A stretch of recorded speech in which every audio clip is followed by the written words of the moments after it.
আসসালামু আলাইকুম, সবাই কেমন আছেন? কি অবস্থা? আজকে এই ভিডিওতে কীভাবে সহজে হাঁস ভুনা করবেন এটার রেসিপি শেয়ার করা হবে আর কি। তার ফার্স্টে আপনার পেঁয়াজ কুচি করে নেবেন, আর করে থাকা যত যাবতীয় গরম মশলা আছে বলতে দারচিনি, এলাচ, লং, তেজপাতা, গোলমরিচ, জয়িত্রী, জয়ফল এগুলো নিয়ে নেবেন। তাই আপনি সাথে একটা হাফ নারকেল নেবেন। নারকেল নেওয়ার পরে ওটা কুচি কুচি করে নেবেন, আর কুচি থেকে অর্ধেকটা ব্লেন্ড করবেন আর অর্ধেকটা আপনার মানে ছোটো ছোটো কুচি করে সাথে নেবেন। তারপর ফার্স্টে আপনার কড়াইতে আমি দিয়ে দিলাম তেল। তেল দেওয়ার পরে আপনার এই যে গরম মশলা যেগুলো আমরা নিয়েছিলাম বাটিতে প্লেটে, ওগুলো আর কি আস্তে আস্তে দিয়ে দিবেন। তো এই গরম মশলা দেওয়ার পর আস্তে আস্তে নাড়ুন।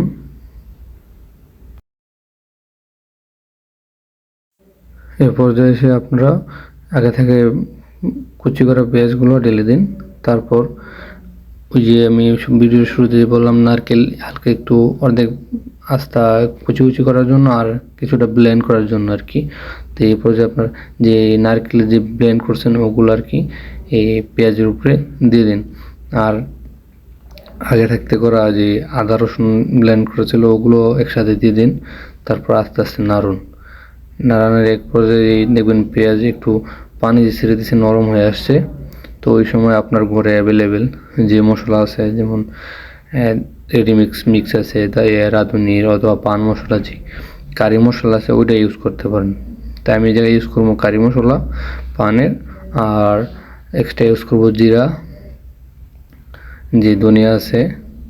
তাই আমি এই পর্যায়ে 1 চা চামচ করে মশলা সবগুলো দিয়ে দিলাম, ধনিয়া, জিরা আর আপনার মিক্স যে কারি মশলা আছে। হলুদ তো আপনি 1 চামচ করে দিয়ে দেবেন। তারপর আপনার লবণটা আপনার স্বাদ অনুযায়ী দেবেন আর কি, কারণ কেউ একটু লবণ কম বেশি খান আর কি। তো এই পর্যায়ে এসে আপনার যদি জাল পছন্দ করেন তাই আপনারা ফাঁকি মরিচটা ইউজ করতে পারেন, আর যদি জাল পছন্দ না করেন তাহলে ফ্লেভারের জন্য কাঁচামরিচ ইউজ করতে পারেন, সমস্যা নেই। আর যদি এক্সট্রিম আরও জাল চান তাহলে আপনার যে শুকনা যে লাল মরিচটা আছে ওইটা ইউজ করতে পারেন, ওইটা দিলে আরও বেশি জাল হবে আর কি। তো এই পর্যায়ে একটু নাড়ুন।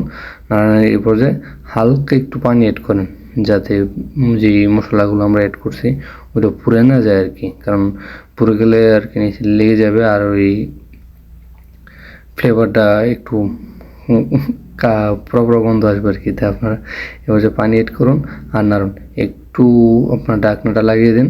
ঢাকনা লাগার এক পর্যায়ে দেখবেন তুলে এই আপনার পেঁয়াজগুলো থেকে একটু তেল ছেড়ে দিছে। তো এই তেল ছেড়ে দেওয়ার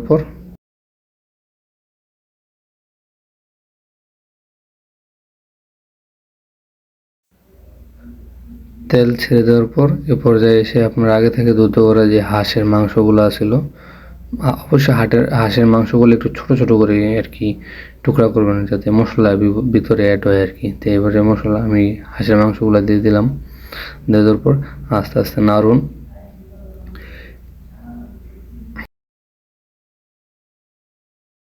প্রথমবার হাঁসের মাংস দেওয়ার পর আগুন যে গ্যাস অথবা চুলায় একটু বেশি আগুনে 10 থেকে 8 মিনিট এরকম হাই ফ্লেমে আর কি রান্না করবেন। তারপরে এ পর্যায়ে এসে ওই আগে থেকে করা যে নারকেল কুচি ছিল ওই নারকেল কুচিও কিছুটা ছিটিয়ে দেবেন, কারণ হাঁসের যেটা গ্রান আছে, যেমন খাসির পাড়ায় যেরকমটা গ্রান হয় ওই গ্রানটা হাঁসে একটা আছে আর কি, ওই রকম গ্রানটা থাকবো না। তো নারকেল কুচি দেওয়ার পর আপনারা আরও 20 থেকে 25 মিনিট রান্না করবেন।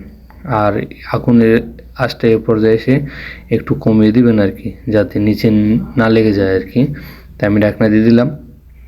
একটু পর ঢাকনা খুলে আমি এই পর্যায়ে কিন্তু প্রায় 30 মিনিট আধা ঘন্টার মতো একদম কম আঁচে রান্না করছি।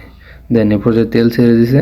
তাই আপনারা যদি আর কি ঝোল চান তাহলে এই পর্যায়ে খেতে পারেন, আর যদি আমার মতো ভুনা করতে চান তাহলে এই পর্যায়ে এসে একটা কাজ করবেন, 2টা রসুন, এই রসুনের আগাটা কেটে 2টা রসুন দিয়ে দিবেন আর কি, অনেক ফ্লেভার আর কি এটাই দিব। তারপর আপনারা যে জিরা গুঁড়ো আছে, জিরা অথবা তেলেও দিতে পারেন, জিরা ফাঁকি করে উপরে ছিটিয়ে দিবেন। তাহলে দেখবেন একটা মানে কালো কালো ভুনার ভাব আসছে আর কি। সবাইকে